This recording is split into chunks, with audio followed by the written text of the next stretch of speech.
5G Telma, des actualités uniques, dynamiques et renversantes dans le journal TV. Investissez dans une valeur sûre. Choisissez Uprime à lève l'avenir. Uprime maman'olotra ho anao ny fampalalam-baovao.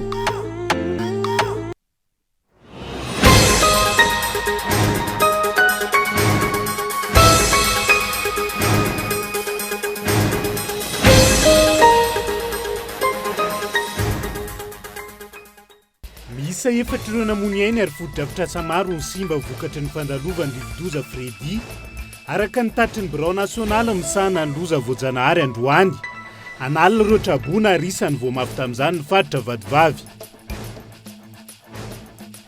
mampametra-panontaniana ny mpanara-bavao sy ireo solom-bavambahoaka hatreto ny tsy nahavoakitika amin'ny minisitry ny fanajariana ny tany Ramaolomasy Pierre Holder tamin'ny toerany nandritra ny fikitihana ny governemanta ity ministra ity izay voatonona ho tao ambadiky reny motion de censure reny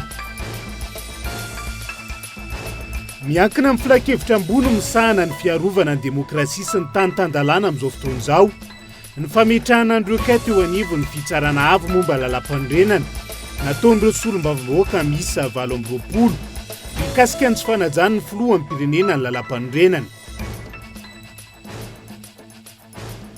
mihoatra ny roa hetsy ireo mpikambana skotisma eto Madagasikara amin'izao fotoana izao araka ny tatitra avy amin'ny FSM na ny firaisan'ny skotisma eto Madagasikara ho fankalazana ny andro maneran-tany ho an'ny skotisma nisy androany ny fanokana n'ireo vondro mpamonjy vona eo anivon'ity fikambanana ity anyvelany iroso amin'ny fividianana ho filoha amin'ny pirenena ny ao Nigeriany sabotsy ho avy izao miala tsy ho kandida intsony Mohamed Bouhari rehefa nahavita mandat miisa 20 arak'izany ireo kandida hifaninana ka vehivavy ny ray amin'izy ireo miantsy prian'izay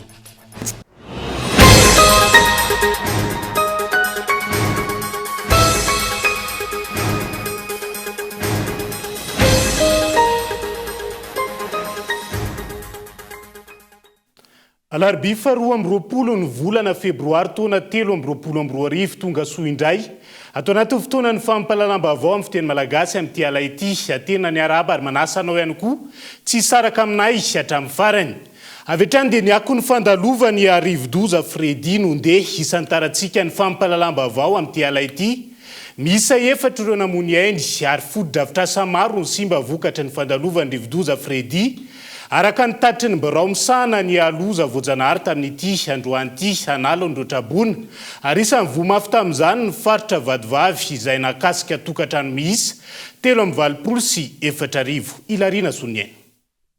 Fianakaviana iray ahitana olona miisa 3 no indray namony ainy sy olona iray hafa vokatry ny fianjeran'ny trano nandritry ny fandalovany Rivodoza Fredy omaly araka ny tatry ny BNGRC ny tolakandro teo. Misa 900 sy 904 ireo trabona izay ahitana tokantrano manodidina ny 324 Misa 770 sy ireo olona nafindra toerana mialohan'ny loza na tokantrano misa 750 sy 2 ka tao vatovavy no betsaka indrindra tamin'izany izay nahitana trabona misa 320 sy 2 sy na 3 sy 3 tokantrano. Faritra misa efatra tahaka ny vatovavy no ahitana trano mbola anaty rano amin'izao fotoana izay misa 720 sy 200 sy 2 nisy tamin'ireo foto-drafitrasa mindrana mialoha ireo mponina no voakasika ny Rivodoza ihany koa. No heverina fa mafy ilay trano dia nametrahantsika ireo olona izay nafindra toerana mialoha nefa lasa ny rivotra dia isaorana eto dia manararoatra fisaorana an'ireo tompona ndraikitra ny fotony nandray ny atao hoe inisiativa tsara indrindra na ahafana namonjy aingana ka tsy nampisy hoe fahavoazana ho an'ireo olona izay nafindra toerana tao anatin'ny trano izay nametrahana azy satria lasany rivotra zany ilay tafo zay sy zay amin'ny ankapobeny na izany ratsy zany anefany dia mbola mametraka ihany eto amin'ny BNGRC ny hitandrematsika lalandava indrindra fa ho anareo mbola miloko mahazo loko na eny ara fa ataoko hoe manga ilay loko dia mbola tokony hitandrina foana antsika. Niova ho loko manga na filazana fa lasa tanteraka ilay Rivodoza ireo filazana loza miatra na loko mena sy loko mavo na filazana loza manambana amin'ireo fahatra maro voalaza fa nandalovany ilay Rivodoza Fredy. Zavatra isaoran'Andriamanitra aloha dia fona avokoa ireo filazana rehetrarehetra mikasika ny loko afa-tsy ny loko manga no sisa tavela.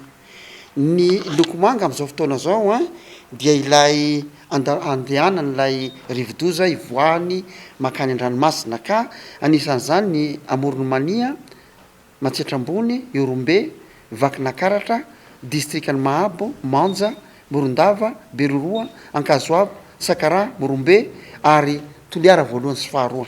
Fa ireo toerana rehetra kosa zay nisy ny miloko mena sy mavo dia foana avokoa izany rehetra zany. Zay aloha raha fitinitsika amin'ny ankapobeny ny zava-misy mikasika ilay rivodoza Fredy. Na izany aza mbola rarana ny miandrika manomboka eo mananjary hatramin'ny Cap Sainte Marie hatrany Morondava. Anton'izany ny mbola fikortana ny toetrandro noho ny alondrano nateraky ny rivodoza araka nambarany teo anivo ny sampana mpamantatra ny mety ho toetry ny andro. Fa ny rivotra nentin'ilay rivodoza Fredy no niteraka fahavoazana maro ho an'ny fianarantsoa manokana. Tahaka izany ihany koa ny faritra Moronmania izay isan'ny toerana nolaliovan'ny ilay rivodoza. Fodrafitra saha maro no simba ary potika ny ankamaroany ny famboleny no tantsaha. Isan'ny faritra nahitana fahavoazana nandritra ny fandalovan'ny rivodoza Fredy ny ao amin'ny distrikany Manandrina, faritra Amoron'Mania. Mitoka-monina ny komuna Ambohipo sy Talatavohimena noho ny fahatapahany tetezana. Tapaka ihany koa ny tetezana ao Amboay, miazo ny renivohitry ny distrika. Ankoatr'izay, tombanana hatrany amin'ny 700 ny fambolena no simba noho ny fiakaran'ny rano ho an'ny voly an-tanimbary ary vokatry ny rivotra ho an'ny voly an-tanety. Fotodrafitrasa sampanjakana sy tranon'olon-tsotra maro no simba sy rava noho ny rivotra sy ny rotsakorana tafahoatra araka ny tatitra nataon'ny solombavambahoaka vao vidy tao an-toerana. Ho an'ny fianaratsoa renivohitra, ny rivotra no niteraka fahasimbana raha ny tatitra voaray. Tao amin'ny fokotany Beravina ohatra, maro ny trano, lasa ny rivotra ny tafo, isan'izany ny an'ity raim-pianakaviana ity. Tokotokony tamin'ny ray alina teo, dia ny fofofo be ny rivotra, tena nifohiny ny tafitrano, dia nazerany tamin'ity trano raiky ity. Dia rehefa nazerany tao ahitra moa izay menakafa ny ankizy dia tototry ny tany tao amin'le plafony anjera, dia namonjy ny kilonga, dia avy eo natositra ny akatra satria io koa repaka nidina tany.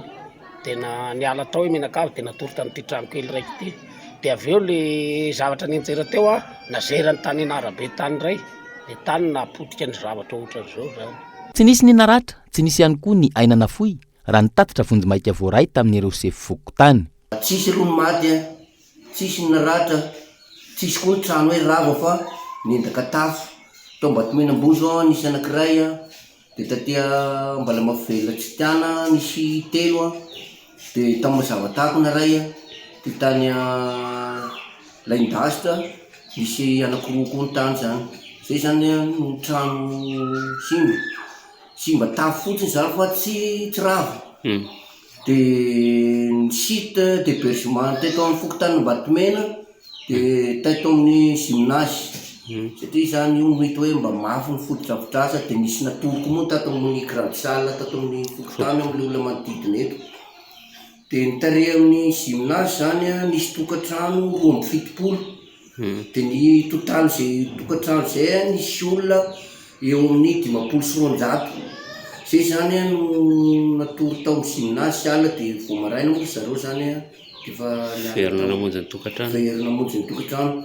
Raha ny loharanom-baovao azo, olona 3 mianaka no maty tsy tradrano vokatry ny fianjaran'ny trano iray tao amin'ny fokotany Ankofa, commune Ambanivohitra Ambalavao, distrikana Ambalavao Tseny Paris. Ny maraina teo tokony ho tamin'ny 7 sy sasany. Efa tsy natory tao an-trano izy ireo ny alina noho ny fahitana ny fahanteran'ny trano. Rehefa tonga ny maraina, niverina ikarakara sakafo tao an-trano, ka izao ny anjeran'ny trano namoy ainy izao. Fa iazo any mananjary sy manakara vetivetsika ao anatin'izay ako ny fandalovan'ny rivodoza Fredy izay hatrany.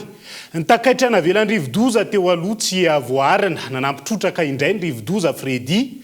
Raha ny zava-misy ao amin'ny distrika mananjary sy manakara no jerena amin'izao fotoana izao. Vokany maro ny fahasimbana ny amin'ireo distrika ireo ary tsy araka ny fahavoazana mahazo ny vahoaka. Ny fanampiana tonga ny antoerana amin'izao fotoana izao oro tompona ndraikitra eny fotony onona saina. alina isan'ny mafindrindra ho an'ireo vahoaka tao amin'ny distrika ny Mananjary nosovarika ary manakara ny fidiran'ny Rivotoza Fredy Omaly raha ny nambaran'ireo mponina. Maro ny fahasimbana indrindra ireo fotodrafitrasa-panjakana raha ny tao Mananjary manokana. Tena mafy tokoa igny satria vao niarina ny vahoaka ny Mananjary dia fa igny koa fa nisy koa raiky dia ohatrany mafy tena narary tamin'ny vahoaka maro nefa dia nihazo ambara ngambany dia hoe mba mangataka nareo amin'ny fitondrana ambony agny. Mila famindrana hainina resaka tragno dia voalohany dia resaka tragno dia famindrana dia resaka amin'ny fiaignananay ny fahasarohananay tsisy manana tragno elofa na efa mba mila vombo zany ahay amina raha amina labasy mba iaignanay fa amin'izao ahay dibona sy mba manana tragno elofa nefa dibona kasilasy aty ahay mitoa amin'ny vafotono izao. Io zao tena mampiasa loko azy pitrao. Io lakilasy io zao dia manana fetrany io zao dia lahiditra pianatra dia miala tao zany tegna dia tsy fantatry tany fetrany. Sisy zavatra nitonga misy zany tena fa dia fanoratana anarana fosiny ahy zay misy ka hivalina mbola sisy zavatra mampalahelo anahy zany a dia mikasika amin'ny vokatra dia tragno zay zany ny antony mampalahelo anahy tonga fa sisy tokony hiterana misiny zany izao. Efa nisy fanampiana tonga? Mbola sy misy ny hatramin'izao. Ireo fotodrafitrasa neverina ampiatranoana ireo trabona sy mbaka ireo tsara sitrapo no nampiatrano ireo trabona tamin'ny alina hoy ny ben'ny tanàna azo tamin'ny Antso Atarby. Olana amin'izao ny tsy fampiana eo amin'ny sakafo. Eo amin'ny fotodrafitrasa mpanjakana no tena ahitana fahavoazana sy fahasimbana izay vinavinaina ho any amin'ny 500 isanjato any ho any. Na zany dia azo lazaina fa misedra olana ny vahoaka eto atapy-tanànan'ny Mananjary amin'ny lafiny ara-sakafo indrindra koa ny famatsiana rano. Ka eto indrindra ny anaovana antsoavo an'ny tompon'andraikitra mahefa amin'ny fitantanana sy ny fisinzarana ireny fanampiana ho an'ny traboina ireny fa sy ny any amin'ny tsity izay mahazatra irery ihany no misy olona traboina fa niatratra eto Mananjary le trano Asimo sy Avaratra ka izay sy maleky alofana dia maro ny tranon'olosotra nandray traboina ka dia tokony sitraka ny fanampiana sotoana avy amin'ny fitondram-panjakana koa ireny olona reny mba jerena potika ny fambolena, potika ny vokatra izay hoe mba nantenaina hamaha ny fahasahiranan'ny vahoaka ka dia tombatombanana ho ahery vaika noho tamin'ny taona lasa zany ny mosary amin'ity taona ity. Tsy vaolana vonjy tavanandro tahaka ny natao teo aloha intsony no andrasana amin'ny fitondram-panjakana ho ny solombavam-bahoaka any an-toerana fa vaolana maharitra misy fiantraikany amin'ny vahoaka. Saika débordé avokoa na mihoatra ny atentin'ny fahamandray ny toeram-pandraisana no manana sahala ampony ny olona tonga tety. Ny nampalahelo dia rehefa tafiditra tany agnatin'ny sity regny olona regny ny sasany mbola nivoaka koa le tafitrano. Rava tanteraka Mananjary amin'izao ora andalovana ety izao dia nitaraina reto olona reto fa sy mbola nisy fizarana sakafo tonga tety amin'ny site d'hébergement ho an'ny andro androany alarobia. Fa omaly ariva kosa araka ny fitantaran'ny reto vahoaka reto dia hoe nisy vary ondroka ray masaka no ny fampizarana tety. Eto zahay dia manainga ny fitondram-panjakana mba hijery tanteraka ny Mananjary fa sy ho atao fijerena kitoatoa intsony fa tena mba hijerena ny zavatra misy ety ara-fotodrafitrasa sy ny zavatra mba hiarena ny reto vahoaka reto fa sy ho vitana fagnampiana vary raiky laonsony ny fagnarenana ny fiaignan'ny vahoaka malagasy aty Mananjary. Androany nitondra izay voarambiny tanana ireo tsara sitrapo eo am-piandrasana izay ho fanampiana avy amin'ny fanjakana ka isan'ny sitraka izany ny EPP Masindrano. Ho an'ny distrika ny Manakara maro ihany koa ny fahavoazana na ny fanjakana izany na ireo an'olon-tsotra. Sahirana ireo trabona izay tsy maintsy miala amin'ny toerana nandraisana alina satria hiverina an-dakilasy ny mpianatra. Etsy ankilany ny toeram-ponenana ravan'ny Rivotoza Fredy. Fetrena ny Rivotoza lahaly da mafimafy avao tena mafy satria ay karosisy rehetrarehetra da nandeha niakatra any agnaty rehefa tonga tety ay tamin'ny telo sognandro da niatrika ny Rivotoza amizay lahaly tamin'ny valo sasany da mafimafy avao ka mazamazana avao zay da ny zavatra simba tafitragnonay zany da simba agnanagny sasany egny di ravady iay zao da tena sahirana tena traboina iay ato zao traboina misy iay nefa maro madiniky ny zanakay sy malala an'izany tsy misy zany kanefa hatramin'izao zany iay io mbola mbola sandwich raika isan'olo aminay to lahaly sandwich raika am'izao izy zany lefa navy nytatanytany teo da tonga isy préfet gouverneur koa nilaza hoe mandanareo miala am'ty toerana ity fa hianatra ny mpianatra ka la igny soratra nataonareo igny tsy lala igny raha misy raha la sisy raha fa nareo sidany andriany loza loatra da mandehananareo mody da nefa iay zao sahiragna be daholo gny rehetrarehetra io tiao raika fa iay rehetrarehetra ao ireo mitady izay istriana ao ireo mitady izay ho arapaka taoriny fandalovan'ny rivodoza Fredy nisy ihany koa nefa nahazo ny fahasoavana alina terabao izy mivady reto ary salama ny reny sy ny zazakely zazalahy izay tsy nisahiranana ny fitadiavana ananarana fa nantsoina hoe nomenjanahary Fredy tam'ray alina momaly tam'ray alina firy taona moa iza zao gn'agnaran'izy ty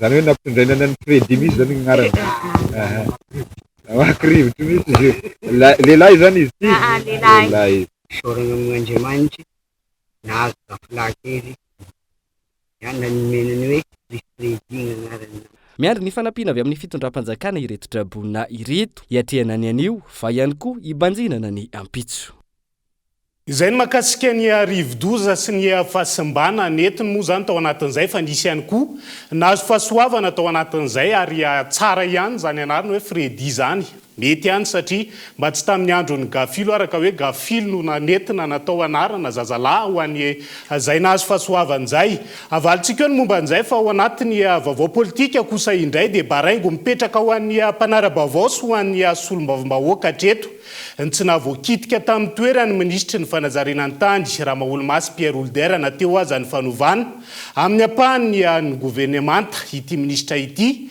izay nifandray akaiky tamin'ny antenimera-pirenena tamin'ny fanatanterahany reny motion de censure na fitsipaham-pitokisana ny gouvernemanta ireny. Henri Florian ministra efatra no voatonontonon'ireo solombavam-bahoaka IRD fa mifandray matetika tamin'izy ireo tamin'ny fanatanterahana ny motion de censure na ilay fitsipaham-pitokisana ny gouvernemanta ny volana desambra lasa teo na noezana no takomana sy nafempenina tsy ho fantatry ny be sy ny maro aza isan'ireny ny ministry ny fiarovam-pirenena teo aloha ny generaly Rakotonirina Richard ny ministry ny asa vaventy Atrefindrazana Jerry ny ministry ny tanora sy ny fanatanjahantena Tinoka Roberto ary ny ministry ny fananjarinany tany Rahaolomasy Pierre Older ny telo tamin'ireo ihany no nasorona tamin'ny toerana raha toka mbola tafajanona kosa ny ministry ny fanajarinany tany Rahaolomasy Pierre Older ity farany izay ametrahan'ireo solombavam-bahoaka baraingo ary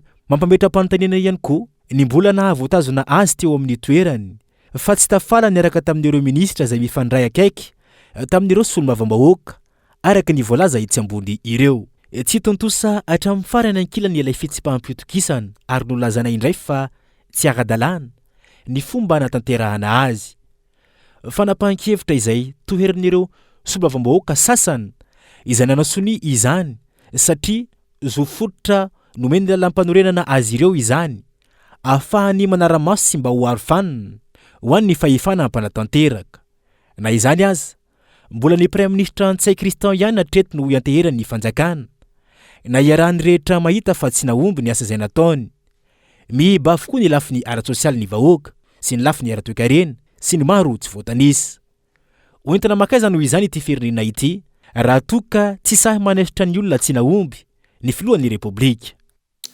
ampamoaka reny fa nanao ampamoaka ihany koa ny ministry ny asa vavety teo aloha tamin'ity androanty ny aiky ministra fa sarotra ny asa nosahaniny tao anatin'izay herintaona sy tapan'izay ary nametra-pialana talohan'ny farantaona ny tena ny andrasana amin'ny ministra vaovao izay nandray ny asany nanomboka tamin'ity androanty ankilan'ny fomba anarenandreo lalam-pirenena izay potika ny ankamarony amin'izao fotoan'izao onona saina ny tanterahana androany ny famindram-pahefana teo amin'ny ministry ny asa vaventy teo aloha Atrefindrazana Jerry sy ny mpandiby azy ny kolonely Andrianatrena Andrimiajaliva nandritra ny fandraisam-pitenenana fanaovam-beloma ireo mpiara-miasa namafy ny ministra teo aloha fa efa nametra-pialana ny tenany tamin'ny 17 Desambra 2024 ary araky ny fahitan'ny mpanara-baovao nafeny mpitondra tahaka ny fametra-pialana ny governoran'ny banky foibe teo aloha izay notanterana teto amin'ny fampalalam-baovao izany tranga izany ny aiky ihany koa ity ministra teo aloha ity fa sarotra sy mavesatra ny andraikitra amin'ny mahaministry ny asa vaventy raha ny nambarany.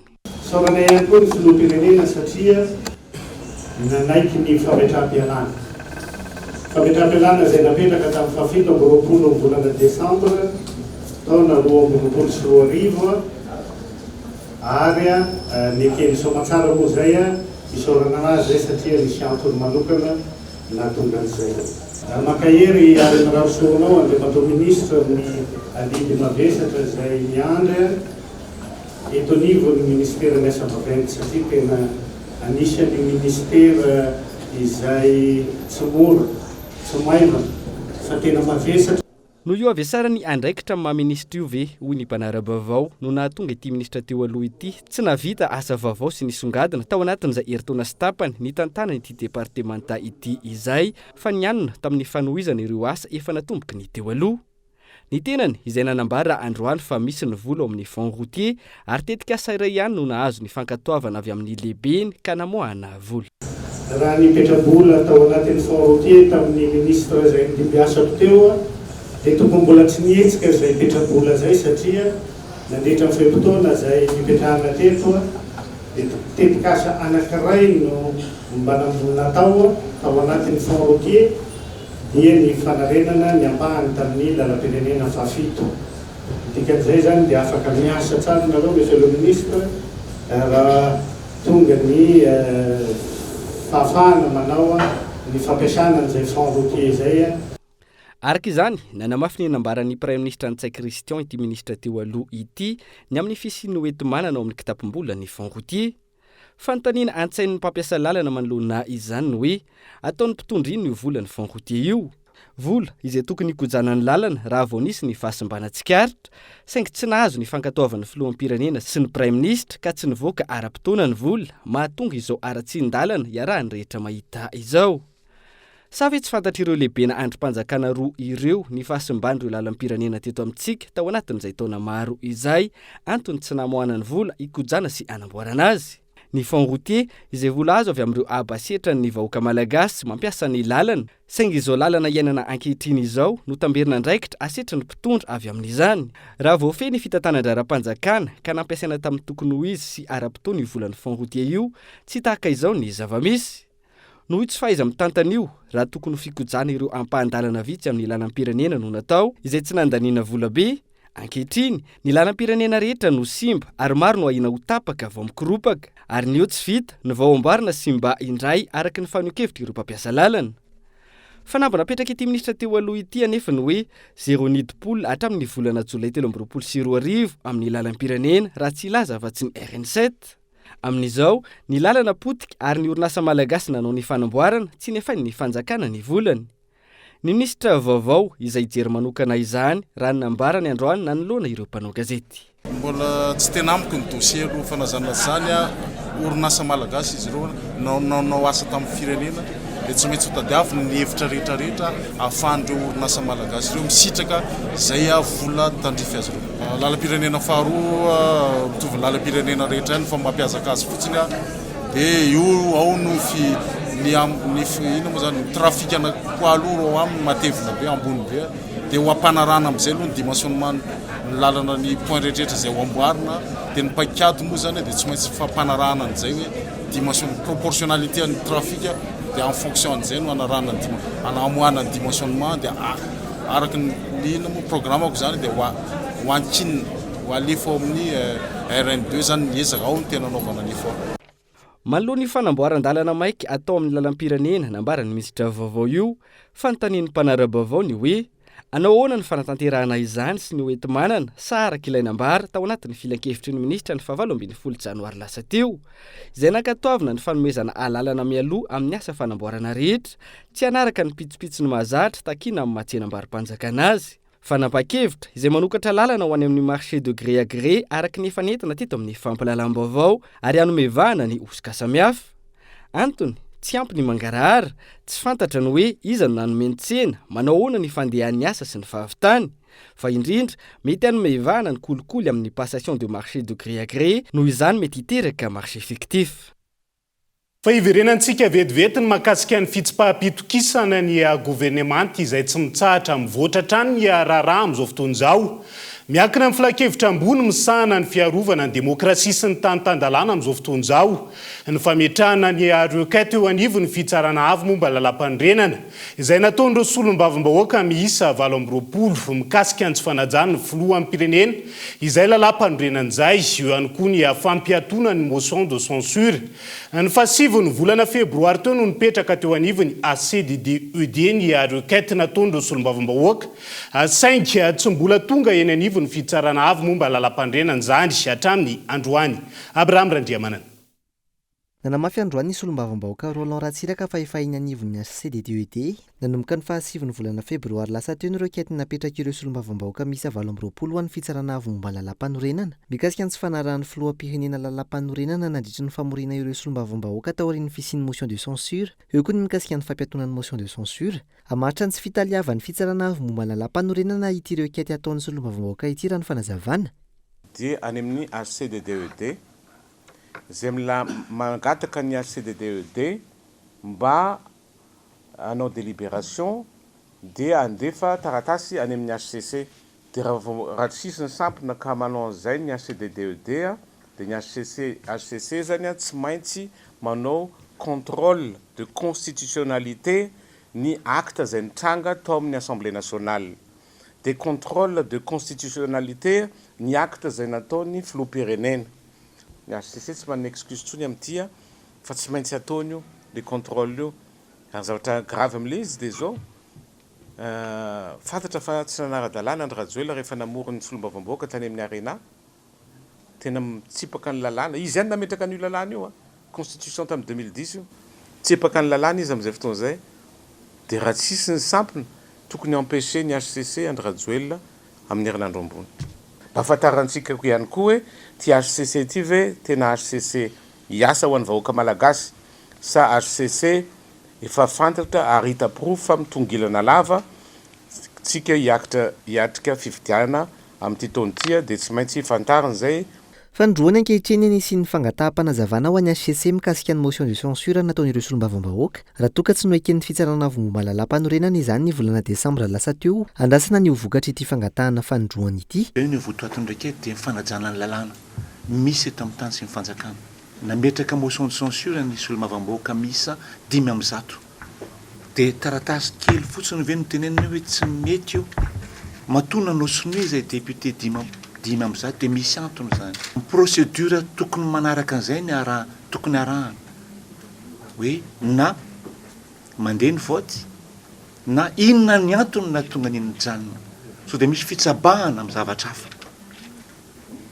Zay nananantsika ny haute cour constitutionnelle hijerana zany zavatra zany. Maro ireo ministre efa niala tsy mifanasorana olona ny dediavinay fanajana ny procédure mipetraka eto amin'ny tany sy ny fanjakana. Afaka folotona io solombavam-bahoaka ametraka motion de censure dia atao an'izany koa ve zay rafitra zay re tokony ajainay.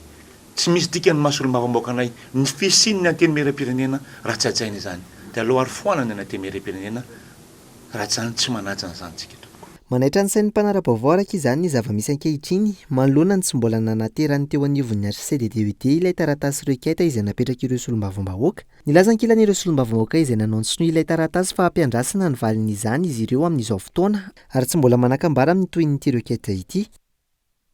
Fiomanana amin'ny fifidianana kosa indray dia atolotra eny anivony antenimieram-pirenena ny tolo-dalàna mikasika ny fanavaozana ny lalàna amin'ny FNCNI ho ny solombavam-bahoaka voafidy tao Toamasina voalohany tamin'ity androany ity andininy miisa 7 amin'ireo 20 anatin'ny lalàna misy ankehitriny no asipana-vaozana ho fametrahana ny fahaleovantena sy andraisan'ireo mpisehatra rehetra ny anjara andraikitra tandrify azy.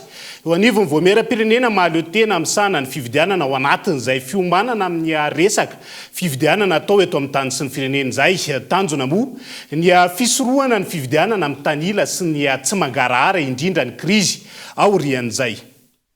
Tsy mahafehy asany ankehitriny ny avy eo anivon'ny senira ny nambaran'ny solombavambahoaka Roland Ratsiraka Androany. Manaprofo izany ny fankakevitra nataon'ny filohan'ny senita amin'ny fitsarana avy momba ny lalam-panorenana mikasika ny datim-pifidianana. Isy araka izany tolo-dalàna hitondrana fanavaozana mahakasika ny lalàna mifehy ny senira ny fanazavana. 17 amin'ireo 20 am'zato mandrafitra ny lalàna mifehy ny seni ankehitriny no asipahana-vaozana anatin'ity tolo-dalàna ity. Tsy misy fifidianana normal raha io seni io ny asantsika tsy possible zany. Nangataka viny HCC izy momba ny datim-pifidiana. Tsy ara-dalàna zany. Tsy ara-dalàna mihitsy zany. Tsy misy lalàna mametraka an'izany hoe seni mahazo mangataka viny HCC fa tsy ara-dalàna io. Donc zany le président seni zany tsy mahay ny asany izy. Ohatra zany hoe misy article 15 zao hoe de personnalité ayant au plus de 12 ans d'expérience professionnelle donnée en organisation des élections zany hoe seni ankehitriny tsy manana traikefa.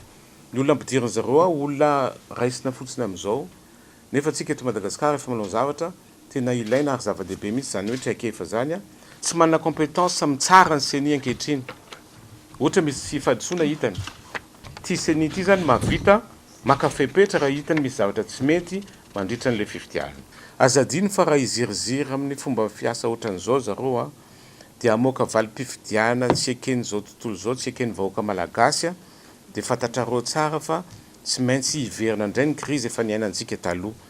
Andrasina araka izany ny fandalovana ity tolo-dalàna ity eny anivon'ny antenimieram-pirenena. Lalàna mifehy ny fifidianana araka izany no jerena manokana ao anatin'izay fa noety manana kosa indray dia fantatra amin'izao fotoana izao fa vola manodidina ny 5.1 miliara ariary no ilain'ny seni hanatanterahana ny fifidianana filohan'ny pirenena fihodinana voaloso faharoa. Tsy misy afa-tsy 5.1 miliara ariary ankilany sorabola voasoratra ao anatin'ny LFI 3.22 mbola malaina amin'ny fanampiana ho fanatanterahana zany fifidianan'izany ireo mpiara-miombonantoka noho ny tsy fandraisana andraikitra ataon'ny fanjakana amin'ny tsy firarahina ireo sosikevitra sy ny fanamariana avy amin'izy ireo mbola baraingo mipetraka araka izany ny fifidianana no io olana araboly io amin'izao fotoana izao. Henri Florian. Ny herinandro lasa teo no nisy fihaonana mivantana niarahany gouvernement tanotarehiny Premier Ministre niaraka tamin'ireo mpikambana eo anivon'ny CND ary ireo mpiara-miombonantoka amin'ny Madagasikara tetsy amin'ny ministera ny raharaham-bahiny Etienne Osy fotoana izay tsy azony mpanao gazety natrehany. Fantatra nandritra io fotoana io fa araka ny tatitra izay nataon'ny CND mila vola manodidina ny 5.1 miliara ariary ity vomera ity mba ahafahany manatontosa ny fifidianana filoham-pirenena fihodinana voalohany sy faharoa. Tsy tafiditra ao anatin'io kosa ankilany ny vola hanatanterahana ny fifidianana kominaly na voafaritra fa tokony ho atao amin'ny taona ity ihany koa. Hatreto tsy mbola namaly ny fangatahana izay nataon'ny fanjakana malagasy ireo mpiara-miombonantoka na ireo PTF mpanohana arabola ao anatin'ilay antsoina hoe basket fund izay fanampiana antsika malagasy eo amin'ny lafiny arabola ho an'ny fifidianana. Mampametra-panontaniana araka izany zava-misy ankehitriny fa toa tsy maharesy lahatra ny mpamatsy vola ny fanjakana. Raha ny fantatra ihany koa miandry ny fanapahan-kevitra ho raisin'ny fanjakana manoloana ireo sosikevitra avy aminy hanatsarana ny fifidianana ireo mpiara-miombonantoka amintsika izay vao mety ho resy lahatra hanampy amin'ny ity fifidianana ity raha ny fanazavana. Amiko manokana matoa tsy mbola mamaly ny PDF na ireo mpiara-miombonantoka arabolantsika dia voalohany aloha ny tsy fanajany ny fitondram-panjakana ireo recommandation izay napetraka izy ireo indrindrindrindra zareo amin'ny vondrona Europeanina izay atao hoe manampy betsaka atsika amin'ny sehatry ny fifidianana sahala amin'izao. Ka ny fitondram-panjakana zany no tokony hijery sy hanatanteraka an'ireo recommandation izay napetraka ny mpamatsy vola ireo mba ahafahana miroso amin'izany fifidianana zany amin'ity taona 2024 ity. Azo ambara aloha fa tsy misy vola amin'ny fanjakana matoa mbola mihazoazo amin'ny fandraisana fanapahan-kevitra. Raha mahakasika ny datim-pifidianana fotsiny izao no resahana dia tokony efa hivoaka ny didim-panjakana mamaritra an'izany datim-pifidianana zany kanefa mandraka ankehitriny dia mbola tsy sa mametraka an'izay amin'ny alalan'ny didim-panjakana izay ny gouvernement malagasy. Ho an'ireo firaisamonim-pirenena tsy ampy ny finiavana hanatontosa ny fifidianana ny fanjakana ankehitriny raha toka ny lafiny arabola no olana misy. Ny arahana hita raha ny fanazavana trany fa mahita vola ny fanjakana malagasy raha misy fototra sagoavana tiana ho atao ka izany indrindra no tokony tsy ho anaovana ambanin-javatra ny vola ho an'ny fifidianana ary tokony ho atao amin'ity taona ity ihany koa ny fifidianana kominaly. araka ny lazainselimo dia tsy ampy le teti-bola napetraky ny fanjakana anaovan'le fifidianana fa ny tiana ampiasaivina koa dia tokony ho tafiditra anatin'izay teti-bola izay ny vola anaovana ny élection communale. Efa fantatra fa tokony amin'ity taona ity izany élection communale izay ka tsy tokony adino ary asiana lanjany araka ny tokony izay hoe élection aty fotony izay. Ary akoatra n'ilay budget moa zany mahatsapy izahay fa mbola tsy ampy ny ahafahantsika mahazo élection anatin'ny fitoniana. Hitantsika moa zany fa rehefa hoe te anisy vola amina sehatra heveriny fahalara-pahamena ny fanjakana dia mahita izay vola izay na aty amin'ny ressources propres interne antsika ary hita ohatra hoe le stade Toamasina dia vola anatiny no nampiasaina fa heverina fa raha eo le finiavana dia hita le vola ilaina amin'ny fifidianana na communale na présidentielle. Raha iverenana tsy misy afa-tsy 570 miliara ariary ny vola natokana ny fanjakana ho an'ny fifidianana ao anatin'ny teti-bola ho an'ity taona 2024 ity izay lany teo anivony anteny mirarotonta ny volana desambra lasa teo. Barengo mipetraka araka izany ny fifidianana filoham-pirenena amin'ity taona ity noho ny lafiny arabola. Araka ny vaovao voaray amin'izao fotoana izao dia mitaky ny any sorana ny DRSP na directeur régional de la santé publique ireo mpitsabo sy mpiara-miombona antoka amin'ny fahasalamana ao amin'ny faritra Nalanjorofo amin'izao fotoana izao ho an'ny Sainte Marie manokana izay mikatona avokoa ireo CSB miisa 10 ao an-toerana ka izay manao service minimum sisa no mandray an-tanan'ireo marary mbola ho ampitaina amintsika miandalana atao anatin'ny fampahalalam-baovao moa ny fanampanazavana feno mahakasika izay dia hiala sasatra vetivety ao anaty doka fo ihany koa sika manomboketo ny fivoarany Rivodoza Fredy aiza ho aiza ny misy azy amin'izao fotoana izao eo ihany koa ny vina sy ny fanambon'ireo minisitra vaovao nandritra ny fifamindra-pahefana tamin'ity androany ity rehefa avy eo no anarahantsika izay mandrapitafa vetivety ary.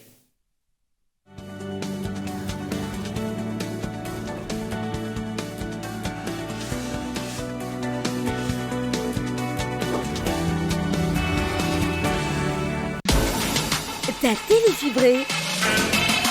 En ce moment, abonne-toi à la fibre.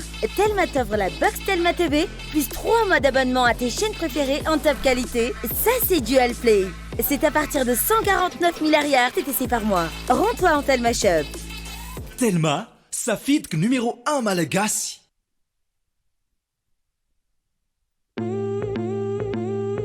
Reko fa afaka baky anao raha sefy hianatra izy mbola tsy haiko aloha hatreto mieritreritra hoe amin'ny fianarana any tsy mena mitaha amin'izany ny prime zany ny orinasa ngeza ary matokeza sady tena mora varaka izay mora ny écolage ny prime tamin'ny 2007 dia fa nisy donko azo antoka ny azahoana ny baka plus ara-dalàna tsara mihitsy ny diplôma flera BTP fa miankina aminao foana ao ny gestion sy ny management sa ianao tsy te hitantany orinasa mbavainty za te hanao commerce et marketing dia inona ny tsakanesana amin'ny prime paramédico communication droit anao ny soa fa za mionina amin'ny niveau T3 misy iprime madoly zay ale andrangà tanantsirabe tamaga majoenga mpampianatra betraikefa zatrara dokotera professeur magistrat sekolo manara-penitra ny sady mampazoto mbola tsisy nianatra tato ka lasa jolam-boto mba jereo anefa lasa ministra zao rakoto raso lasa zisketaka lasa radoko enao sisan'indrasana fizaha efa tao iprime raha te ho tafahoatra anay izao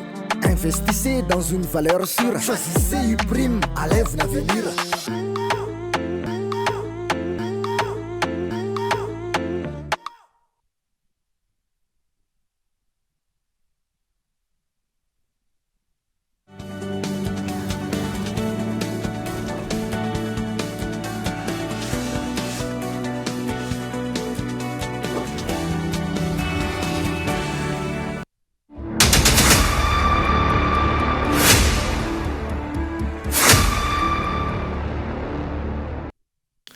Tapany faharoa amin'ny fampahalalam-baovao amin'ity ala ity ankasitrahana hatrany ianao mbola tsy misaraka aminay amin'izao oro izao.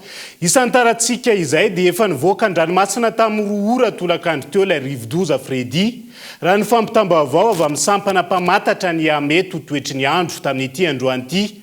Miaka andrefana somary atsimo andrefana ny lalany ary tsy atahorana akasika ny Madagasikara intsony raha ny tatitra voaray. Nivoaka ny ranomasina tamin'ny roa tolakandro teo foi ilay rivodoza Fredy ary hamehamana lavitra ny morontsiraky Madagasikara. Tsy ahina intsony ny mety iverenana ity rivodoza ity raha toa ka efa miamahazo hery indray raha ny fampitam-baovao voaray avy amin'ny asampana mpamantatra ny mety ho toetry ny andro. Tamro ratolakandro teo izy nivoaka an-dranomasina. Dia tamin'ny manodididina tamin'ny 3 ora teo zany tany amin'ny 170 kilometatra atsimon'ny Morombe no misy ny ivony indray amin'izay fotoana izay izy ao amin'ilay stade antsika hoe perturbation tropicale zany hoe mbola niena indray zany ny heriny nirivotra zany eo amin'ny 45 km/h eo dia nitafiotra eo amin'ny 55 km/h eo. Ny tombatombanantsika zany aloha dia miaka-nefa anatrany manalavitra morontsiraka ity Fredy ity dia tsy akasika ny Madagasikara intsony araka izany dia foana noho izany ny filazana loza rehetrarehetra zenisy. Efa nahitana fianany ny rotsakorana izay entiny ity rivodoza ity ary vinavinaina iverina ho tsara ny andro manomboka amin'ny zoma. Fataorian'ny fanafoanana ny fanambarana loza miloko maitso ho an'ny afaritra Nalamanga. Miverina amin'ilony manomboka rahampitso ny fampianarana ho an'ny ambaratonga fototra, ny ambaratonga faharoa ary ny lycée ho anivony fahampiadidim-pampianarana misa 9 mandrafitra ny Draina Nalamanga. Raha ny fampitambavao navoaka teo anivony ministeran'ny fanabeazam-pirenena tamin'ity androany ity. Voakasika zany avokoa ireo sekoly miankina sy tsy miankina amin'ny fanjakana eto Antananarivo renivohitra. Antananarivo Atsimondrano sy Avaradrano Ambohidratrimo, Manjakandriana, Ankazobe, Anjozorobe ary Andranomasina Amitohy ankilany hetsika fankalazana ny andro ny sekoly. Miankina amin'ny fandaminana efa napetraka mialoha ny 7 febroary hatramin'ny 3 martsa ho avy izao. Izay tsy ahivana fa fotoam-pialatsasatra araka ny tetiandro mpampianarana ihany koa. Tsy ampitaterana kosa indray dia miverina amin'ilony ny fifamoivoizana ho an'ny lalam-pirenena faharoa amin'izao fotoana izao. Lalana miazo any Vatomandry sy Manoro Fianaratsoa, Ambositra, Antananarivo Toliara sy Osy ankehitriny. Na izany na tsy izany, mitaraina noho ny faratsian-dalana ankehitriny ary ireo mpitatitra ao anatin'izay. Tsy araka ny vinavina napetraka ny fiantraikany rivodoza Fredy tamin'ireo faritra na ina ho vomafy. Malohany niverina nitsokatra ny fitaterana ho an'ny lalam-pirenena faharoa, lalana miazo any Vatomandry sy Manoro, Fianaratsoa, Ambositra, Antananarivo ary anio alany any Toliara sy Osy. Na izany mbola mampitaraina ny ankamaroany ireo mpamily sy mpampiasa lalana ny faratsiany lalana ankehitriny vokatry ny fandalovany rivodoza Tchenizo sy ny tsy fahampiany ny fikojakojana. Manomboka omaly ny fatapahan'ny lalana satria ilay cyclone eja dia tapahan'ny fanjakana avy any hoe tsy mahazo mandeha androany sarapitso. Kay teo efa anina indray dia tsy haiko indray izay feo tany hoe mahazo mandeha indray juska ny Toliara fa ny Morondava ihany tsy afaka mandeha. Ka ilay cyclone ohatrany lasa nakany kela mavony dia makany dia izay ny sokafan'ilay Morondava angamba ny fahafantarako azy ny fandaminana zareo. Any araka ny resemaninay dia tsy maninona fa misy orana ihany fa orana tsy dia nampatahatra sara amin'ilay fomba firesaka azy hoe mampatahatra be ilay Fredy. Lalana ratsy mihitsy satran'ilay tamin'ity taona ity moa tsy be dia be ilay ranonorana dia ny asimba mihitsy ilay lalana fa mba mangatana fitondram-panjakana mba hijeran'ilay lalana fa ilay lalana tena mampijaly mihitsy amin'izao amin'ilay lalana ratsy. Tomobile simba ny fretsy dia manao any.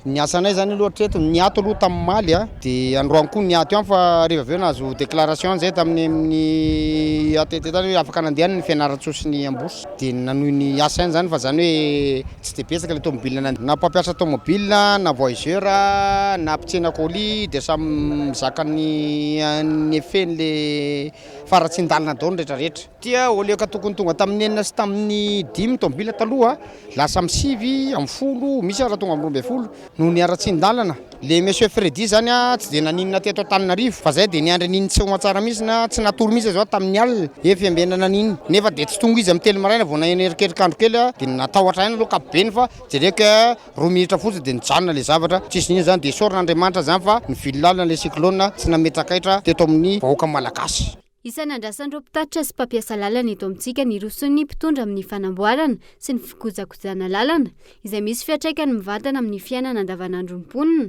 raha toa ka ratsy ny lalana mihetsoka ny fampiodinana ny toe-karena. manambahiny ny sampana fampalalam-baovao amin'ity alaty dia tsy iza farazafindrakasy asony avy eo anivony good veb samiarabanao tonga soa atao anatin'ny fampalalam-baovao ny kolo amin'ity alaty misy ny hetsika goavany izay karakarainareo miaraka amin'ny telma Madagasikara amin'ny fahafolony volana martsa ho avy izao moa izany manahoana sy manahoana ny mahakasika an'ity hetsika ity. Miarahaba niva dia miarahaba antsika rehetra izay mijerana tokantrano any. Eny, misy hetsika izay karakaranay miaraka amin'ny telma amin'ny folo marsa ho avy izao dia hitaika izay artiste français izy ho avy voalohany sambany eto Madagasikara izy hanao concert dia amin'ny folo marsa zany le izy manomboka amin'ny enina ao amin'ny Palais des Sports Mahamasina. Zany eo mandritra ny fampisehoana mety haritra friny eo mety hisy ihany koa ve ny mpanakanto malagasy mety hoe hiaraka hiakatra antsehatra azy ao anatin'izay. Eny tompoko, misy tokoa ny mpanakanto gasy hiaraka aminy amin'io sehatra io dia tsy izy zany fa i Rimka dia Gaé dia Shaina Sidinaiz dia misy koa DJ Bintsa izay anafana an'le fampisehoana amin'io. Isan'ny mpanakanto azo lazaina ho kalaza sy na voe vao misandratra ary ny ankamaroany ireo nambaranao ireo izay hoe anafana ny lanonana amin'io fotoana io. Manahoana sy manahoana ary mahakasika ny tapakila sy ny fanjifanana izay ihany koa anatin'izay. Ie, ny tapakila zany efa afaka jifaina amin'ny Ticket Place, izy io zany vidina en ligne dia efa ao amin'ny page Facebook-nay Good Vibes Party ny lien zany afahana manjifa an'izay dia ny fandoavana azy aloha 1 vola na carte bancaire fa to dia efa miseho daholo zany ny disposition an'le toerana sy ny vidin'le billet. Zany hoe mbola tsy ambara ho an'ny androany aloha ny vidin'ny tapakila ao anatin'izay eto ary ny ataontsika hoe fanetanana farany hoentinao an'ireo ataontsika hoe olona mety ho avy mandritra ny fotoana io na ny olona ihany koa izay mety hamandrika ny toerana dia izao satria isan'ny azo lazaina ho fampisehoana goavana amin'ny fiatombohan'ny volana martsa io karakarain'ny Good Vibes miaraka amin'ny telma Madagasikara io. Eny tompoko, eto za dia manitana antsika rehetra mba tsy iratean'io zany satria vao samban'izy ho avy eto Madagasikara ary goavana kola tokoa le fampisehoana satria misy koa ny mpanakatontsika gasy dia manetana antsika hitsidika ny page Facebook-nay sy ny Instagram izay Good Vibes Party io dia ao zany mahita ny fanampanazavana rehetrarehetra dia aza misalasala koa mandefa afatra miafina dia any zany tsika rehetra mifankahita amin'ny folo marsa. Fendefeny fanazavana mahakasika izay ankasitrahana feny ianao Razafindrakasy Sonia avy eo anivony Good Vibes ny vahiny tato anatiny fampalalam-baovao ny kolo tamin'ity ala ity. Amin'ny fahafolon'ny volana martsa araka izany ny fotoana ao anatin'iny fa anohizantsika ny fampalalam-baovao amin'ity ala ity. Isokatra ny fanadiadiana ary hiatra ny sazo ho andreo mandika lalàna hoy ny minisitra ny fitsarana Randria Manantena Solandy tamin'ity androan'ity lara-pamena amin'ny fitantana ny ministera manomboka izao ny ady amin'ny kolokolo araka ny songadina nandritra ny famindram-pitantanana teo aminy sy minisitra teo aloha izay natao tamin'ity androan'ity. Isokatra ny fanadiadiana manoloana ireo olana sy raramafana eo anivon'ny ministera ny fitsarana amin'izao fotoana. Hoy ny ministra vaovao Randria Manantena Solandy androany ampiarana ireo paikady iadiana amin'ny kolikoly ary tsy misy ny ambony lalàna ho hiatran'ny fanazavana. Misy ny dossier mafampana ozy izy ianao tsy andefitra noho izany dia raisina izay fanapahan-kevitra tandrify an'izany. Tsy misy an'izany hoe tsika dia oka tsy adinitsika fa tany tandalàna. Rehefa tany tandalàna dia tsy misy avahany io na izy miatra amin'ny olon-drehetra ny fampiarana ny lalàna. Ka noho izany raha misy ny voalaza fa hoe fioaram-pefy misy ny tsy fanajana lalàna dia natao ampiarana ny lalàna zany amin'ireny karazan-javatra rehetra miseho reny. Ankilany miantso hatrany amin'ny fahaleovan'ny tena ny fitsarana ny sendikain'ireo mpitsara ho amin'ny androany. Tsy tokony hidiran'ny mpanao politika toy ireo fahefana mpanatanteraka ireo raharaham-pitsarana sy didim-pitsarana mivoaka raha toka ampiatra ny tany tandalàna amin'ireo olona manam-pahefana voasaringotra amin'ny raramafana ho hiatran'ny fanazavana. ka zay mantsy le izy hoe tsisy miteny marina na tsy marina le izy fa ohatrany hoe discussion mandeha eny amin'ny tambazotra zavatra navoaka le izy dia ao anatin'izay zany no ombako manana ny teny madame le garde des sceaux teo le hoe andeha isy fanadiadiana andeha zany dia izay koa mba ao anatiny mezaka hoe manao recoupement amin'le situation misy zany fa mba zavatra marina zany zavatra lazaina tsy miaro bêtement ampitsara natao hiaro ampitsara ny syndicat fa ny tenako tsy hiaro bêtement ampitsara fa raha ohatra zany misy ny endrika hoe resaka kolikoly na fitondratena tsy mendrika na sahala amin'izany manana zo ny olona anao fitorohana zany amin'le mpitsara. Tontosandroan'ny fifamindram-pitantanany teo amin'ny ministry ny fitsarana teo aloha Rakotoza François sy ny ministra vaovao Andriamanantena Solandy de Tsivaravohatra. Andrasana araka izany toy ny fanadidiny izay nambarany ministera fahotanterahiny. Hiatra tokoa ve ny lalàna ho an'ireo tompona andraikitra ambony voatonona amin'ireo kolokolo vola amina miliara eto amin'ny firenena.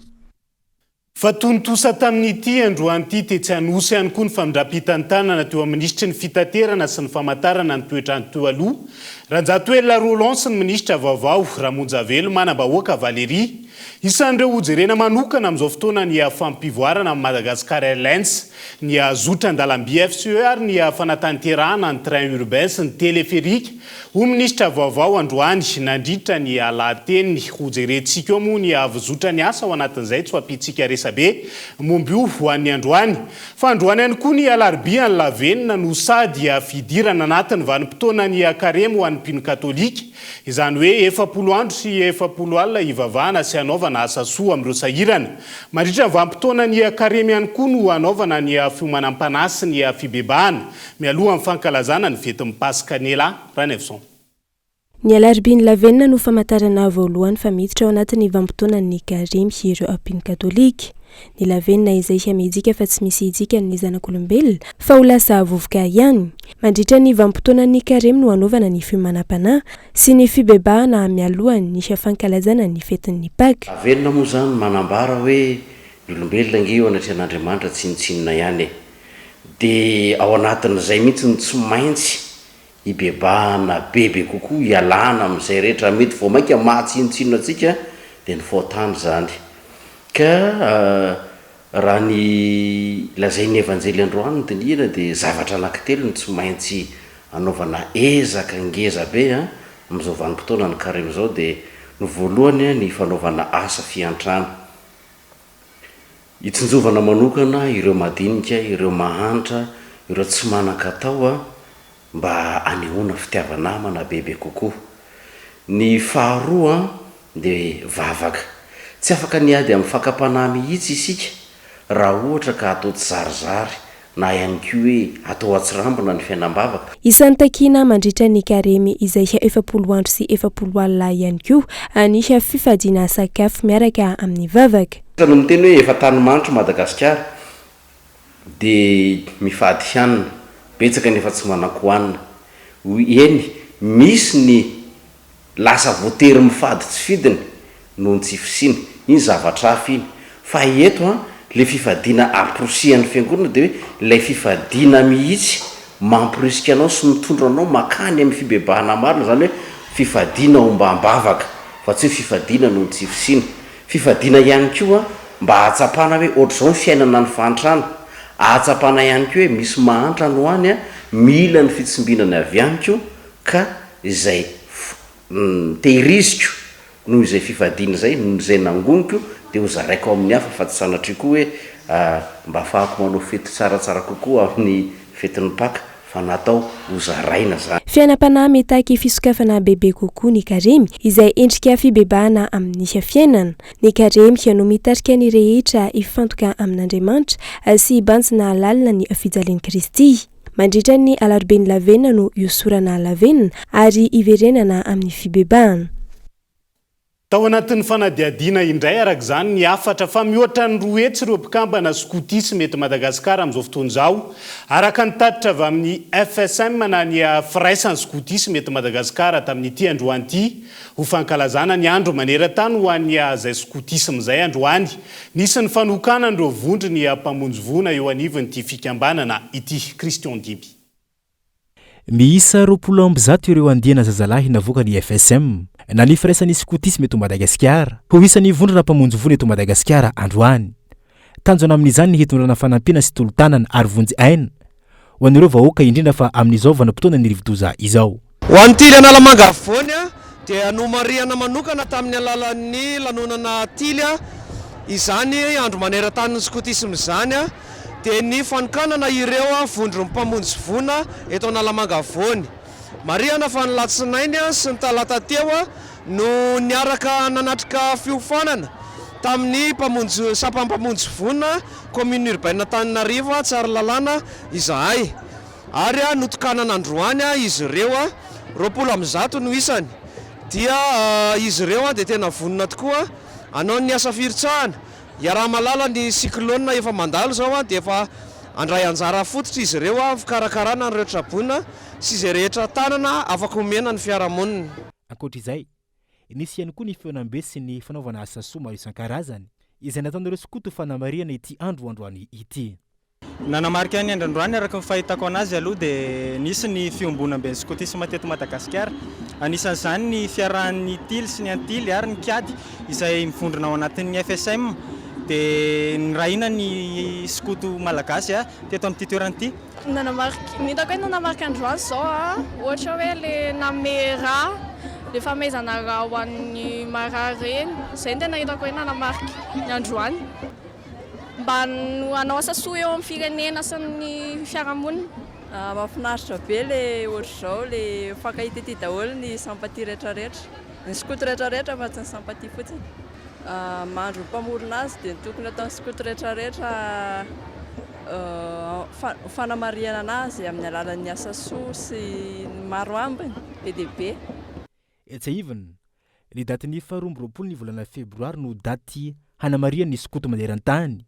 Ny andro manara-tantara ho an'ny skotisme, andro izay nahateraha ny mpamorona n'ity fikambanana ity izay fantatra amin'ny anarana hoe Baden Powell. Fikambanana izay natao hitaiza sy hamolavola ny toetra ho an'ny ankizy sy ny tanora, olombanona sy andraikandraikitra eto amin'ny tany sy ny firenena. Tonga tao anatin'ny maresaka iraisan'ny pirenena sika zao iroso amin'ny fividiana ho filohan'ny pirenena ny Nigeria ny sabotsy avy zao. Ny alatsy ho kandida itsony Mohamed Bouhariri efa nahavita monda miisa 2, miisa 12 araka izany ireo kandida ifaninana ka vehivavy ny iray amin'izy ireo.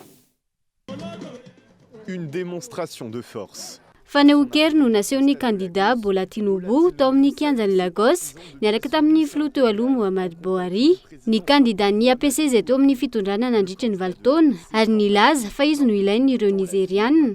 Il est celui dont le Nigeria a besoin. Ireo rehetra voalaza ao anatin'ny fandaharana asa ho an'ny fanantenana vaovao dia tsy maintsy ampiarina avokoa amin'ny herinay rehetra. Avec toute notre énergie. Fionana izay natao hanehoana ny herin'ny kandida Bola Tinubu mialohan'ny fifidianana ho filoham-pirenena. Ity mpandrarama karena ity izay gouvernoura teo aloha ary mbola manana ny lanjany eo amin'ny toe-karena sy politika ao an-toerana. Na izany, miatrika tsy fahampiany ny vola sy ny solika ny mponina ao an-toerana. Fa sorenana izay mety hanomevana ny kandida Peter Obi izay ankasitrahany ny tanora na ny kandida Atiku Abubakar filoha lefitra teo aloha. Vice-président Atiku Abubakar. Raha omenareo anay ny manda, ho tanterahinay ireo fampanantenana, ezahanay ny hanana firenena mitambatra sy milamina. Ny sabotsy ho avy izao, manodidina ny 5 tapitrisa ireo mpifidy antsoina hifidy. Ny filoha hovidiana izay tsy maintsy hiatrika ny fiakaran'ny vidim-piainana mihoatra ny 200 sy ny tsy fandriam-pahalemana teraky ny vondrona jihadista sy ireo mpanao asa ratsy. Tapitratreto ny fiarahantsika ho an'ny androany tao anatin'izay 7-20 minitra ny tondrana ny fampahalalam-baovao zay.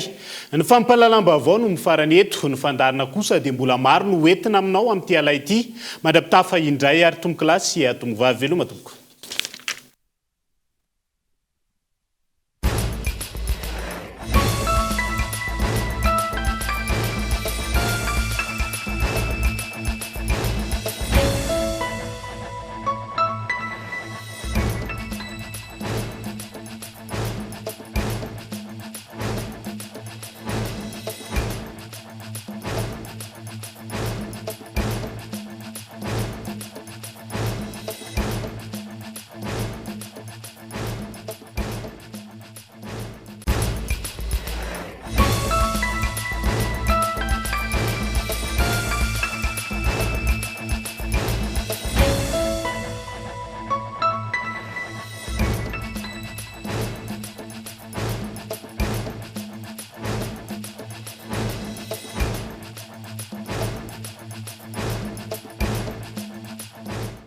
Investissez dans une valeur sûre. Choisissez Uprime à l'avenir. Narainao Tony fampalalam-baovao miaraka tamin'ny Uprime. Vous a présenté Ny Vavao. 5G Batelma, des actualités uniques, dynamiques et renversantes dans le journal TV.